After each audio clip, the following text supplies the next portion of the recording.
Welcome to Plan9Crunch. My name is Doug Gibson, and today we are doing a Plan9Crunch movie review of a B or C movie.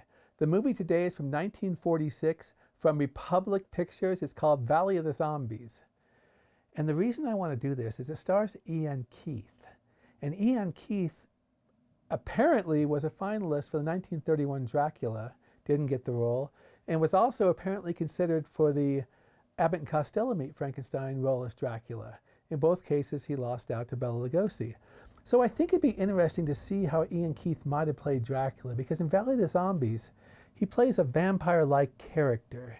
He's in a hospital. Everyone thinks he's dead, but in this hospital, blood is disappearing. They can't find it. And Keith is very, very menacing in this film. So let's get an introduction to him in this movie, okay, Jack? But you were wrong, Doctor. The case was not closed. But I saw your body. I examined you. You were dead. Unfortunately, one who has confined his studies to the problems of the living is not in a position to And that's judge. Ian Keith, by the way. To you, death is merely an absence of life. There is no intermediate stage. But that is where we disagree.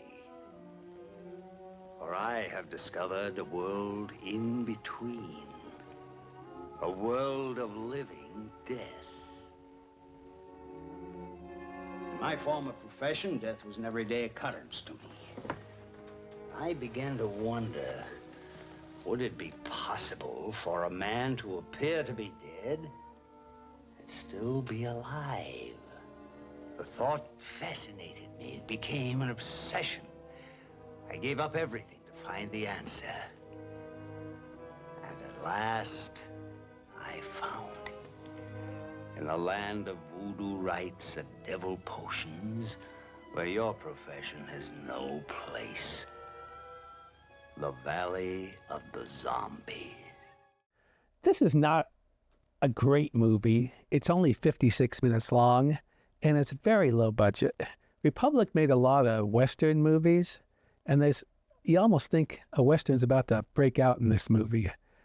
But Ian Keith gives a really good performance. The gentleman he was talking to was a doctor who had put him in a mental hospital and also believed he had died. Now what happens is Keith is taken by his brother, and they all think he has been buried, but his brother was actually keeping him alive. And we're going to go to a scene now, which I think shows Keith at his most menacing in this film, perhaps. Give you an idea of maybe Keith, if he had been the vampire Dracula, how he would have approached somebody. By the way, I love that hat on Keith in this movie. So let's go to that scene now. Hello. Police department. Police department. Police department. Police department. Hello. You're going to put me in my grave. Now this film, which I've described as very lean and mean, just gets right to the point, has two romantic leads. One's a doctor and a nurse, and they're mixed up in all this. And there are some comedy characters, well, quote-unquote comedy characters, who are police officers who are trying to find out who's doing these killings. The first doctor is killed, by the way, and so they're trying to, they suspect for a while. The romantic lead is played by Robert Livingston, and the woman is Adrienne Booth. And I don't think they really do a great job in this movie. They wisecrack too much, but they're adequate. This is a really good film, and I'm going to give you the climax now. And so if you don't want to watch the last 2 minutes here, you don't have to. But this film has been out since 1946, so I don't mind giving the final scene on how this ends. Remember again that Ian Keith's character, although he believes he's a vampire, is human. Okay, and let's go to that. A little dark here, but it will stay dark. No! Susan, what's the matter with you? She's hypnotized, Doctor. And she's going to stay that way.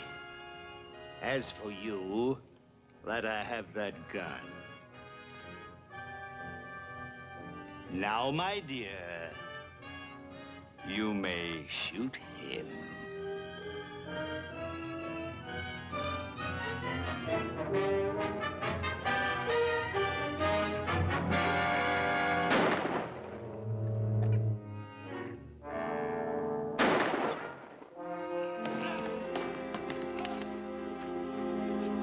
As you can see, that someone else shoots him.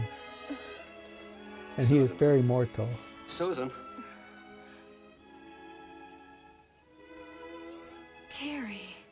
Okay, Ian Keith, like I said, gives a good performance in a low-budget film, a very sparse low-budget film. Republic made a few horror films. I believe they made Catman in Paris, and also one I like quite a bit. It's called The Vampire's Ghost. And it stars character actor John Abbott as the vampire. It's very effective too. I like this movie a lot too. It's available on YouTube and other free streaming sites. It's also recently came out with a Blu-ray of Valley of the Zombies. I think Ian Keith would have been a little bit different than Lugosi. Lugosi's a little bit more suave. Frank Delestrito once called him sort of a lounge lizard. Okay. You can see here Ian Keith was more menacing, more maybe Snidely Whiplash-like in traditional form of the villain. But Valley of the Zombies is a good way to kill an hour. If you want to buy it, I wouldn't spend more than 20 bucks, but it's a good movie, and enjoy it. And watch Ian Keith, a forgotten actor who for some bizarre reason is listed 4th in the credits here, which is outrageous. He should have been listed top, of course. This happens sometimes to horror stars in that era. Anyways, this is Plan9Crunch. And give us a subscribe at YouTube. And also like us at Facebook and TikTok. And go to plan9crunch.com where we have traditional blogs that you can read, including a review of Valley of the Zombies there. And thank you very much. And that's a wrap.